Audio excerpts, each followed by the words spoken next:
আমি খুব সাধারণ মানুষ। আমার তেমন কোনো চাহিদা নাই, তেমন কোনো বড় স্বপ্নও নাই। আমি খুব সাধারণভাবে জীবনযাপন করতে চাই। আমার লাক্সারি জীবনযাপন দরকার নাই। আপনি যদি আমার বন্ধু হন, আমাকে খুশি করার জন্য খুব বেশি কিছু প্রয়োজন নাই।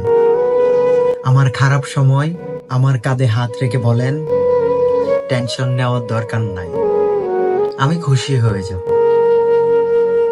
আমার প্রিয় মানুষটা যদি আমার পাশে বসে বলে, আল্লাহ ভরসা সব ঠিক হয়ে যাবে, আমি খুশি হয়ে যাব। আমার বিশাল অট্টালিকা লাগবে না। আমি একটা করে ঘরে বসে শান্তিতে দুনলা ভাত খেয়ে যদি জীবনটা পার করে দিতে পারি, আলহামদুলিল্লাহ। কারণ আমি একটা সাধারণ মানুষ। আমার এত চাহিদাও নাই, আমার এত বড় বড় স্বপ্নও নাই। শান্তিতে মানুষের সামনে সম্মানে যদি জীবনটা কাটিয়ে দিতে পারি, আলহামদুলিল্লাহ।